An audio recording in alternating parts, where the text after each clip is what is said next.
Bueno, gracias, Kimberly. Bueno, jóvenes, buenas noches. Buenas noches, licenciado. Permítanme un segundo, jóvenes. Tengo problemas con esta cuestión. No se preocupe.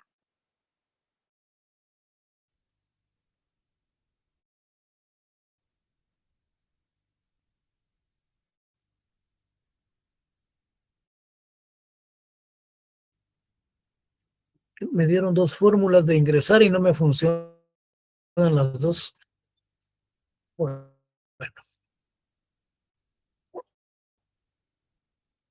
Vean, estos temas que vamos a ver el día de hoy están en el material que se les envió.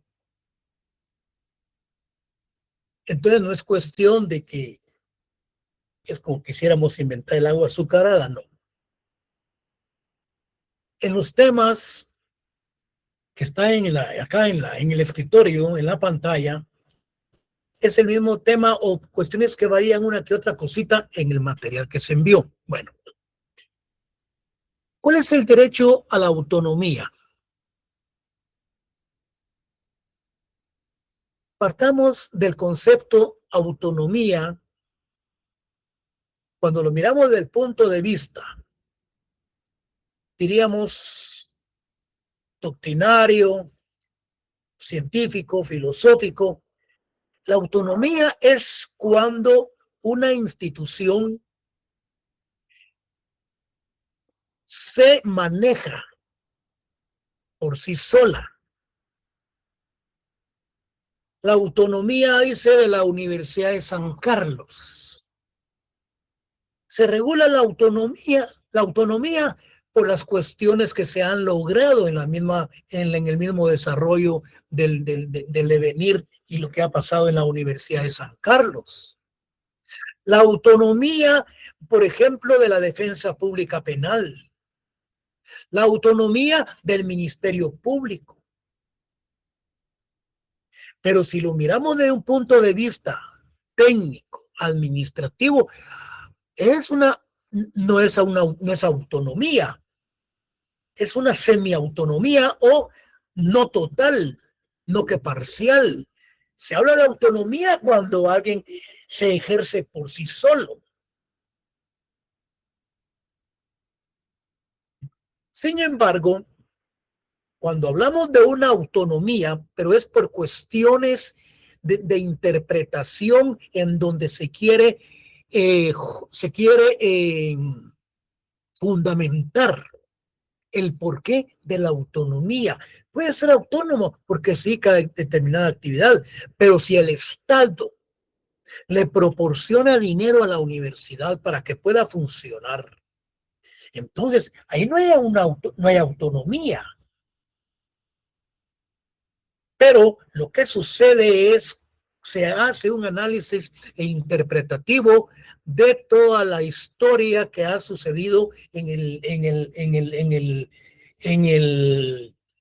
el transcurso de la fundación de la Universidad de San Carlos.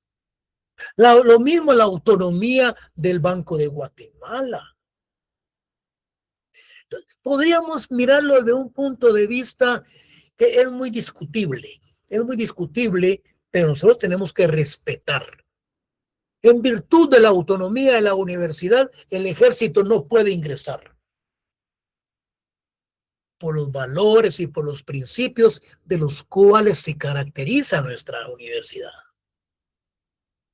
Pero aquí estamos hablando de los derechos de los pueblos indígenas. ¿Cuál es su autonomía? Política y económica.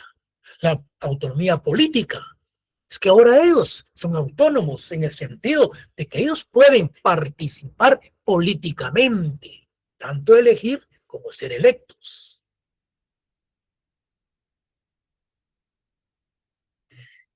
Políticamente hablando, eligen a sus cuerpos ancestrales. Ellos eligen a sus alcaldes, eligen a sus concejales. Y una autonomía económica Es que ellos no pueden funcionar sin el Estado, porque ellos forman parte también del Estado. Pero ellos andan en busca de también de una autonomía económica. Y ellos lo que quieren es que sí, se van a realizar trabajos de explotación minera, si se van a realizar trabajos de explotaciones de oro, de plata, níquel, ellos quieren que el suelo y el subsuelo, por encontrarse en esa jurisdicción, les corresponde a ellos, por lo menos la mayor parte de lo que se ha encontrado. Y no con dádivas, que una escuelita, que un centro de salud, que ni los construyen con los ofrecimientos que se dan.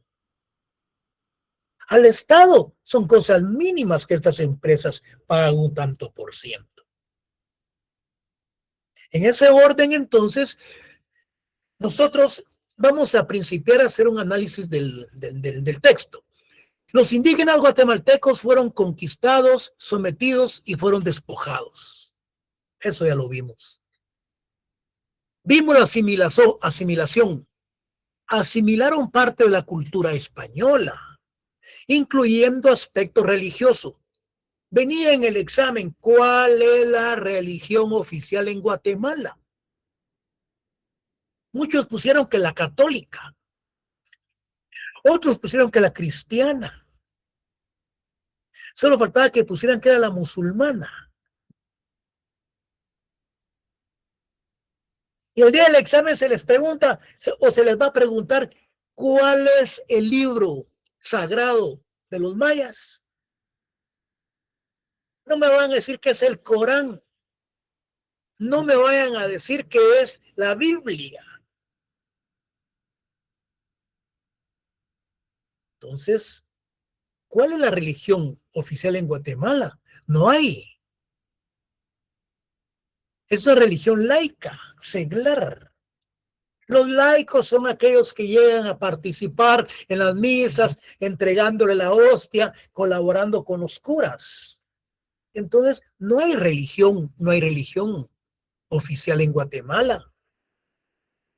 Muchos pusieron católica, pero no. Hay libre albedrío de poder ejercer la religión.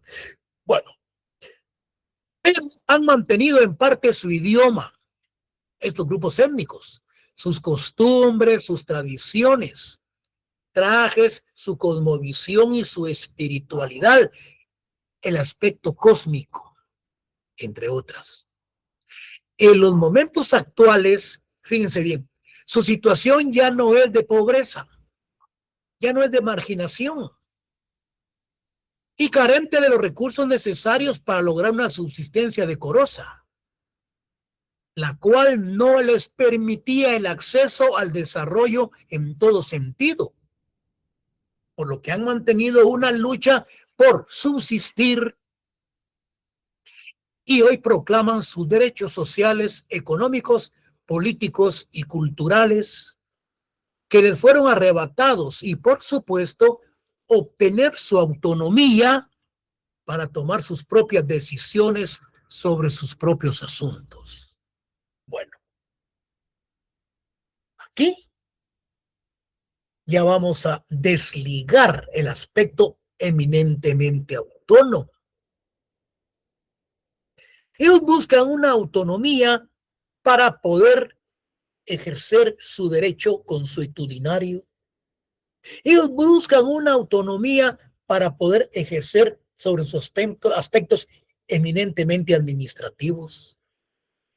Una autonomía política. Entonces aquí se está individualizando sobre los aspectos que buscan esa autonomía. Desde luego para tomar sus propias decisiones sobre sus propios asuntos. Es necesario analizar en qué sentido se reclama la misma y qué clase de autonomía reclaman, lo que yo les estoy mencionando. Al respecto, Héctor Díaz Polanco, ¿cómo define la autonomía? Como un régimen especial que configura un gobierno propio o sea, un autogobierno, que ellos mismos están autogobernándose. Para ciertas comunidades integrantes, las cuales escogen así autoridad, que son parte de la colectividad, ejerciendo competencias legalmente atribuidas y tienen facultades mínimas para legislar cerca de su vida interna y para la administración de sus asuntos. Bueno, ya con esa definición de autonomía, puede interpretarse que lo que se pretende es que dentro del propio Estado guatemalteco se le otorgue a las comunidades indígenas de cierta autonomía para la administración de sus asuntos internos, propios de la comunidad, derivando esta en dos tipos de autonomía, la política y la económica. ¿Cuál es la autonomía política? Bueno, su participación política, ya sea en el nombramiento de sus jefes ancestrales, o bien en la participación política de sus alcaldes, de sus concejales. La participación política también de abrir los espacios políticos para la participación de las mujeres. Constituye entonces la autonomía política una descentralización. Se descentraliza del poder central. Los pueblos indígenas guatemaltecos, mediante su autonomía política, pretenden gobernarse con sus propias leyes, autoridades y así obtener una participación directa en la actividad política, económica y cultural del país y tener su propio gobierno, una autonomía que de cierta manera se ha ejercido, ya que es evidente que las comunidades indígenas han resuelto sus controversias internas en la práctica de su derecho consuetudinario o indígena, el cual ha sido aplicado por sus autoridades ancestrales. Ahora bien, entrémosle a lo que es la autonomía económica, lo que yo les mencionaba. Pretende ejercer control de los recursos naturales del suelo y del subsuelo, que se encuentran en sus territorios, o sea, la propia comunidad la que decida sobre la forma de explotación de dichos recursos para que el producto obtenido esté al servicio de la comunidad. Tener participación en los programas que tengan relación con sus recursos y sus vidas. Aquí me anotan acuerdos sobre identidad de los derechos de los pueblos indígenas. Porque esta pregunta viene, es decir, pues, viene aspectos de que habla este acuerdo. Sí, por ejemplo, se les dice, se reconoce la proyección que ha tenido y sigue teniendo la comunidad maya y las demás comunidades indígenas en lo político, económico, social, cultural y espiritual. ¿A qué institución nos estamos refiriendo? Al Convenio 169, a la Organización de las Naciones Unidas, al Pacto de San José, o nos estamos refiriendo al Acuerdo sobre Identidad y Derecho de los Pueblos Indígenas.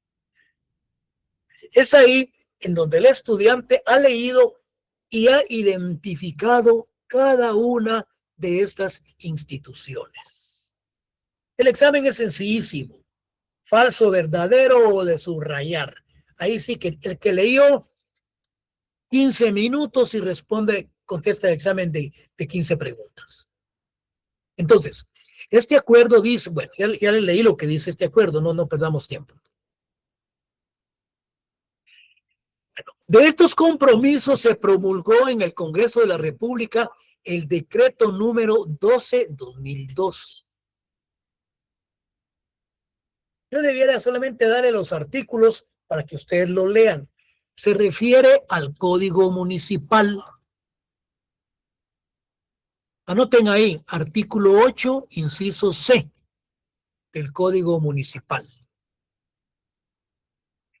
Dice, establece como elemento básico del municipio la autoridad ejercida en la representación de sus habitantes por el Consejo Municipal. Artículo 25. Se reconoce la participación de sus autoridades en la solución de conflictos de límites jurisdiccionales entre las comunidades. Puede venir la pregunta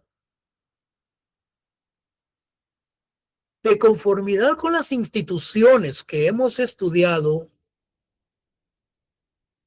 ¿cuál considera usted que es la correcta? Si estamos hablando que se reconoce la participación de las autoridades de los pueblos indígenas, que estamos hablando de la solución de los conflictos y de límites jurisdiccionales entre sus comunidades. Aquí no estamos hablando del convenio 169. Aquí no estamos hablando del Pacto de San José.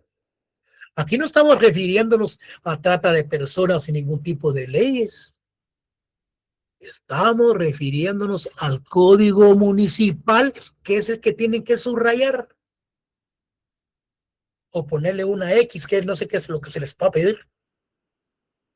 Artículo 55, se reconocen las alcaldías indígenas. Sí, se reconocen constitucionalmente, principalmente en el convenio, en el decreto 12/2002, que es el Código Municipal. Artículo 65, se reconoce la consulta a las autoridades indígenas cuando el asunto afecte sus derechos e intereses, principalmente en asuntos administrativos o cuando se trate de explotaciones mineras.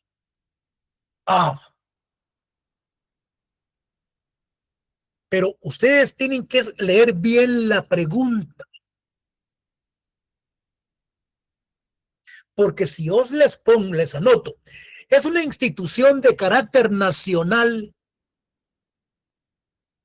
que regula, que se debe de regular todas las explotaciones mineras o todos los asuntos administrativos o todo lo que compete a los derechos de los pueblos indígenas cuando afecte sus intereses. Pero si yo les estoy hablando de una institución nacional, les estoy hablando del Código Municipal. Pero si yo me refiero a la institución de carácter internacional, me estoy refiriendo específicamente al Convenio 169. Sencillo.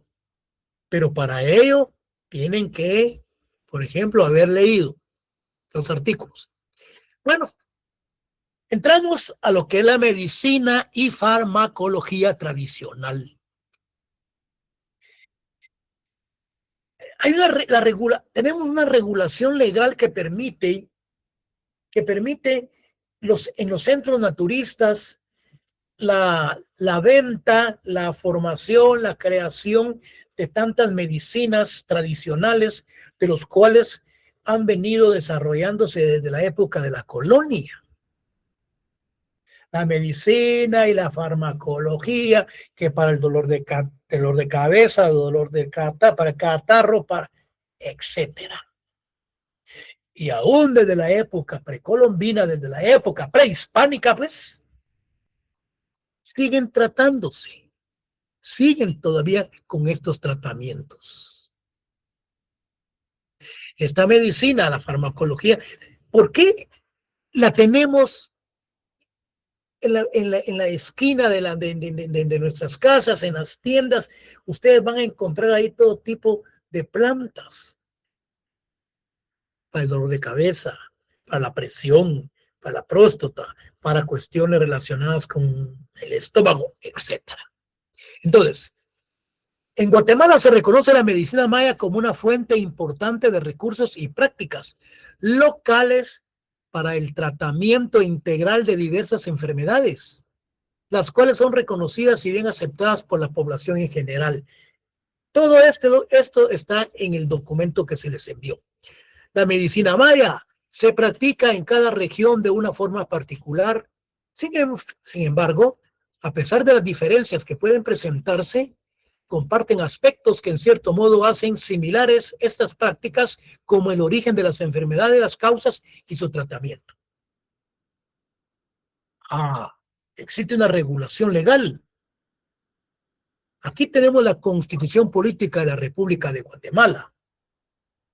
No viene al caso, pero ya que tenemos la Constitución Política, se les pregunta, ¿usted en dónde ubica la Constitución Política de Guatemala? ¿Esta es de izquierda o es de derecha?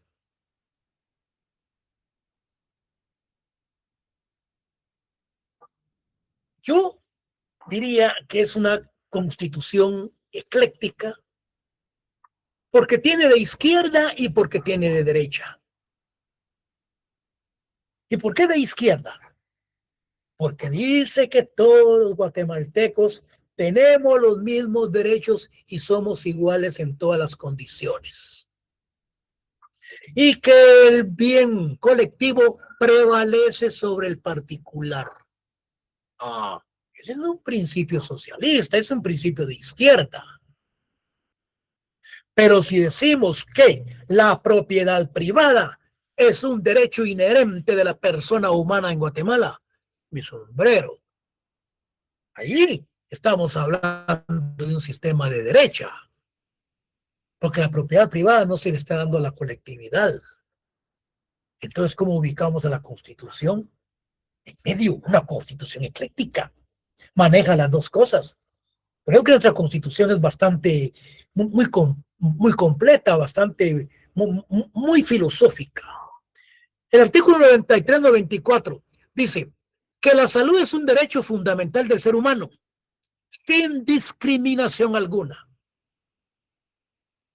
Socialista. Que el Estado velará por la salud y la asistencia social de todos los habitantes. Izquierda. Que la salud es un bien público y que todas las personas e instituciones están obligadas a velar por su conservación y restablecimiento. La Corte de Constitucionalidad, en lo que explica, socialista. Ahora, el convenio 169, ¿cómo lo relacionamos con el artículo 25? Pero este artículo 25 está relacionado con lo que es, se reconoce la participación de esas autoridades en la solución de conflictos de límites jurisdiccionales entre las comunidades. Ahora aquí, miremos aquí el artículo 25.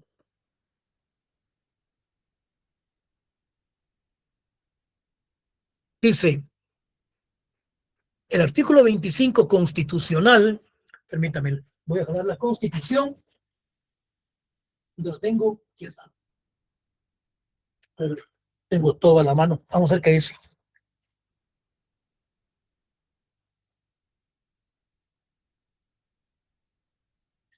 Tenemos el artículo 41, 39, 28, 25. Este artículo, vamos a ver, vamos a ver, convenio 169 de la OIT, artículo 25, se refiere a lo que es la salud. Bueno, los gobiernos, aquí estamos en el artículo 25 del convenio 169. Los gobiernos deberán velar porque se pongan a disposición de los pueblos interesados servicios de salud adecuados y proporcionar a dichos pueblos los medios que les permitan organizar y prestar tales servicios bajo su propia responsabilidad y control, a fin de que puedan gozar del máximo posible la salud física y mental. Bueno, fíjense pues, aquí tenemos otra institución, anótenla, Declaración Universal de los Derechos de los Pueblos Indígenas, sobre la desigualdad cultural. Conferencia General en París 2001, proyecto de Declaración de las Naciones sobre los Derechos Humanos. Artículo 24. Los pueblos indígenas tienen derechos a sus propias medicinas y prácticas de salud tradicionales incluido el derecho a la protección de plantas, animales y minerales de interés vital desde el punto de vista médico. ¿A qué institución nos estamos refiriendo? A la Constitución Política de la República de Guatemala, al Convenio 169, a la Declaración Universal de los Derechos Humanos, a la Declaración Universal de los Derechos de los Pueblos Indígenas. Precisamente por ello, anoten los artículos y léanlos porque pueden venir en el examen, porque el último examen prácticamente se refiere a la mayor parte de las instituciones que regulan el programa de los derechos de los pueblos indígenas. Los pueblos indígenas tendrán derecho al reconocimiento legal y a la protección de su medicina tradicional, tratamiento farmacológico y prácticas y promoción de salud, incluyendo las de prevención y rehabilitación. Imagínense ustedes que aquí hay un reconocimiento legal con respecto a su medicina. Y la Constitución política habla desde el punto de vista muy generalizado. Existe reconocimiento de los derechos de los pueblos indígenas. Por eso es que ellos ya no participaron en el pluralismo político, porque ya estaban inmersos en esa participación, pero ellos buscaban que se les reconociera. En el trabajo que se les envió, en un trabajo de investigación que realicé ahí en la facultad, llegó el documento en donde se habla del monismo jurídico y se habla del pluralismo jurídico. Yo creo que hablan otras cuestiones, el porqué de los grupos étnicos se retiran de la participación del pluralismo jurídico. Entonces, la medicina tradicional es de origen prehispánico y se considera como el conjunto de conocimientos, recursos, prácticas naturales y sobrenaturales que alivian los problemas físicos, mentales y espirituales de las personas. Ahora bien, a la llegada de los españoles, los indígenas se contagiaron de enfermedades nuevas que ellos no conocían. Venían hasta con enfermedades venéreas los españoles y venían contagiados y venían enfermos. No se discute que también los indígenas se enfermaban y se morían, pero conocieron varias enfermedades de los que ellos no conocían. Tifoidea, paludismo y muchas cosas de esas. Lo que provocó que miles de ellos murieran, padeciendo de grandes epidemias, lo que los obligó a utilizar con mayor intensidad su herencia médica con respecto a la salud. Esta práctica medicinal ha permitido que el indígena logre su supervivencia sin tener acceso a la medicina moderna. ¿Por qué? Porque ellos tienen fe y tienen confianza en las plantas. Y además, ellos no tienen la capacidad económica, o anteriormente, hoy tienen mucha plata, para ir a una farmacia a comprar medicamentos que para un dolor de muelas, un resfriadito, 100, 200, 300 quetzales, mientras ellos hacen su tecito y ya están curados. Bueno, no tienen acceso a la medicina moderna debido a que no tienen la posibilidad a los servicios mínimos en ese aspecto, pese a que jurídicamente están protegidos por el Estado. No ha tenido la capacidad de proporcionar en un 100% esa cobertura en el interior del país. En la actualidad la medicina clínica es muy cara, la que venden en las farmacias, desde luego. Sus precios no son congruentes a los ingresos económicos de la mayoría de guatemaltecos. Por lo que la medicina tradicional maya constituye una de medicina alternativa, habiendo iniciado ya un proceso en el que son conocidos varios centros naturistas. Aquí tenemos el derecho a la madre tierra, que se refiere principalmente a los principios generadores de la política agraria colonial.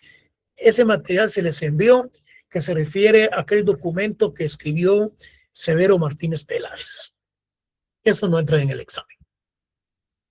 La regulación legal en el artículo 39 de la Constitución Política de la República de Guatemala se garantiza la propiedad privada como un derecho inherente a la persona humana.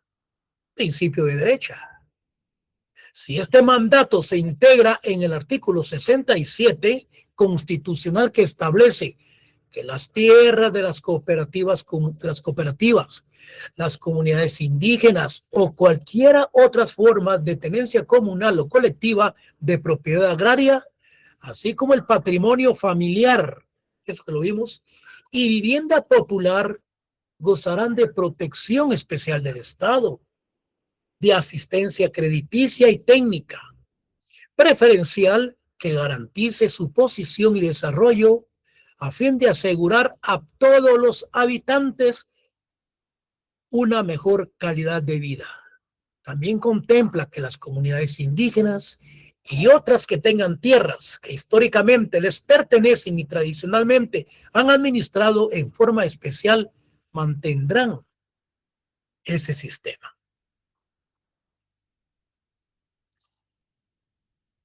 En Guatemala se reconoce el derecho a la propiedad privada de todos los guatemaltecos, no importando si es de un pueblo, si pertenece a un grupo étnico o pertenece a una clase mestiza, carífona, xinca. Y a la vez establece la protección a la propiedad de los sectores más vulnerables y garantiza la asistencia crediticia y técnica a los sectores indígenas, lo que constituye un derecho colectivo de los descendientes de los mayas. Todo ello actualmente están protegidos y existe reconocimiento en el apoyo crediticio, en el apoyo de dar fincas. Cuando surgió el conflicto armado en Guatemala, la URNG, la Unión Revolucionaria Guatemalteca y el Estado de Guatemala, el Ejército, hubo un gran enfrentamiento en donde se dio el genocidio, la destrucción de grupos étnicos, que la mayor parte de ellos salieron huyendo para México. Cuando Álvaro, ¿cómo se llama? Bueno, el que fue presidente de Guatemala, ¿qué era? Colón. Cuando Álvaro Colón fue presidente, él anteriormente fue secretario de la Paz. Utilizó esa secretaría como trampolín para llegar a la presidencia. Lo que él hizo fue que todas las personas que salieron huyendo de Guatemala, ese desarraigo que hubo casi forzado, él los trajo nuevamente y les dio fincas en la parte de Cobán, en la parte de San Bartolomé de las Casas y todo ese sector. Se les concedieron fincas a todos los indígenas que salieron huyéndose en la época del conflicto. Y por lo mismo, dentro de las obligaciones del Estado, fue lo que lo ayudó a él como trampolín para llegar a la presidencia. Bueno, cuando hablamos, vamos a ver, el tema de los derechos de los indígenas a la tierra se regula en nuestra Constitución Política y en el Convenio 169 sobre pueblos indígenas y tribales en países independientes de conformidad con los acuerdos de paz. El día del examen se les pregunta, son grupos que no pertenecen a ese grupo étnico, pero que conviven con ellos. Fíjense bien, son grupos que no pertenecen a esa comunidad étnica, pero que conviven con ellos, con sus tradiciones, con sus costumbres, su cosmovisión y su espiritualidad. ¿A quién me estoy refiriendo? Pues no me estoy refiriendo a los xincas, no me estoy refiriendo a los aztecas, no me estoy refiriendo a los mayas ni a los garífonas. Me estoy refiriendo a los grupos tribales,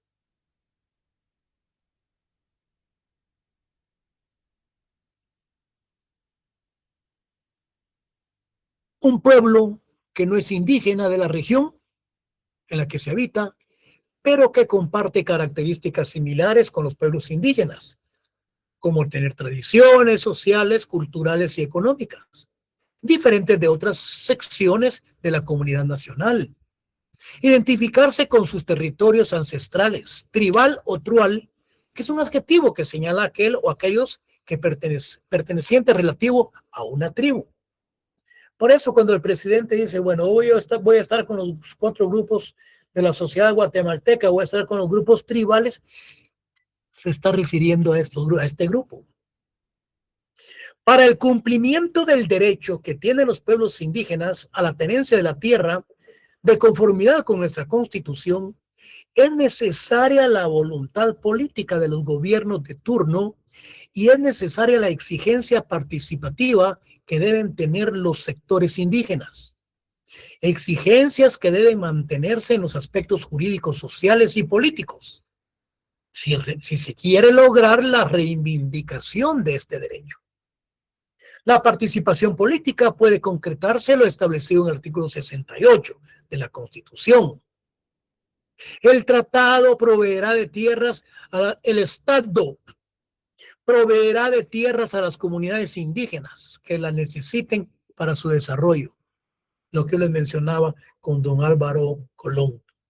Este derecho también lo preceptúa el convenio 169 en su artículo 1, no, el artículo 14, numeral 1 y 2.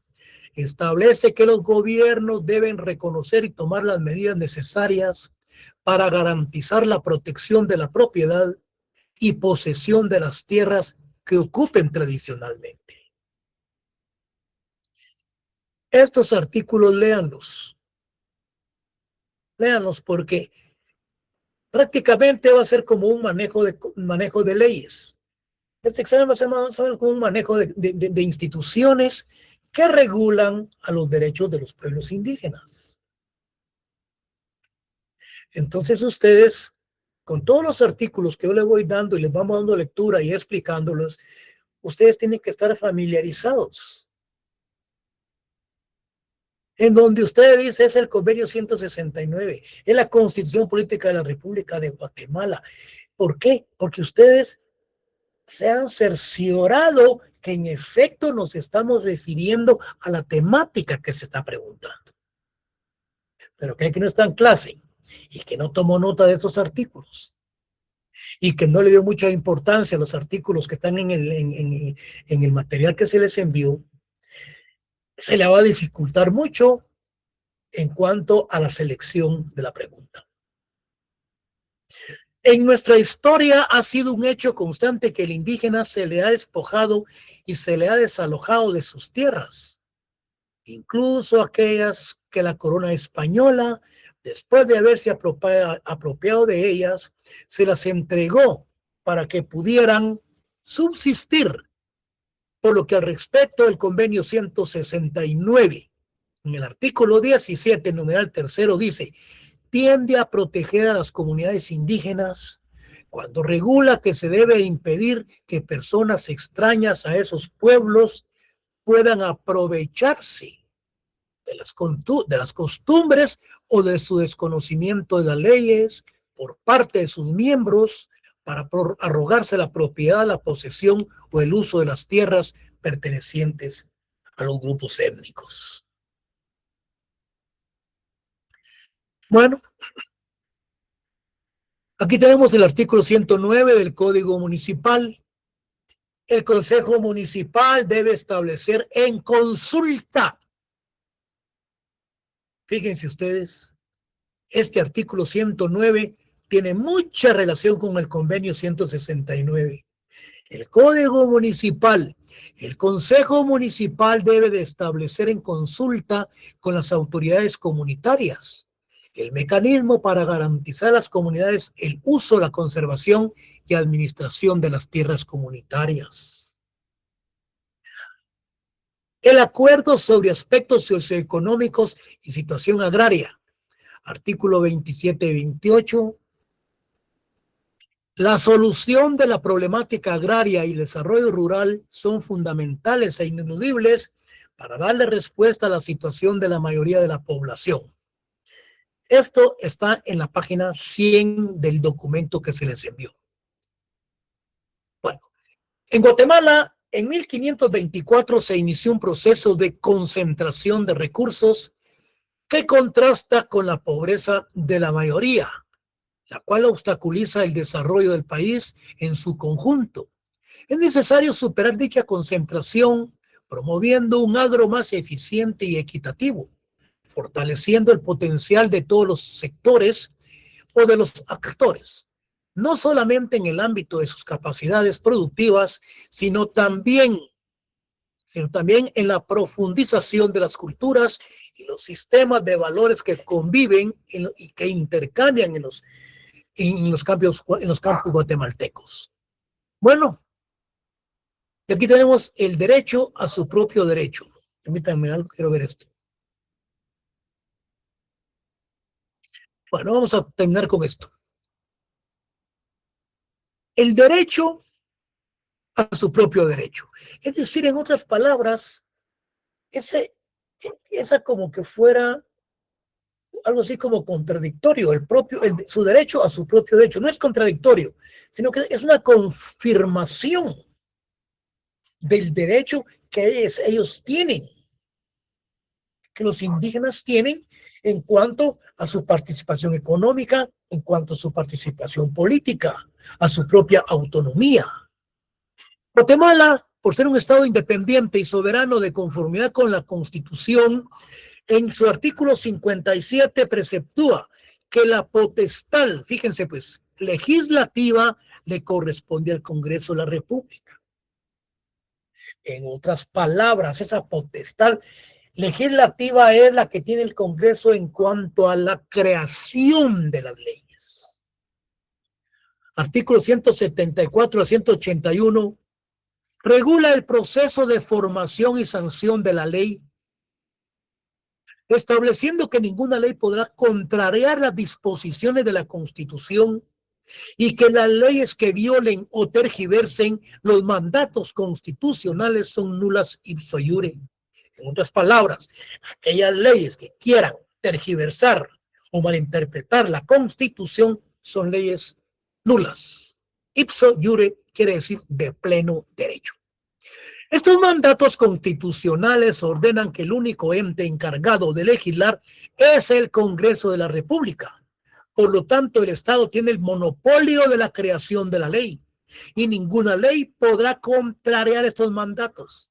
Y por lo tanto no se aceptan otras leyes, interpretándose por lo tanto que no se acepta la costumbre. Únicamente en los casos que la misma ley lo contemple, o que bien, como dice la Corte de Constitucionalidad, debe de interpretarse en una forma armónica. Entonces, asimismo, es en la Constitución donde se otorga la facultad de iniciativa de ley.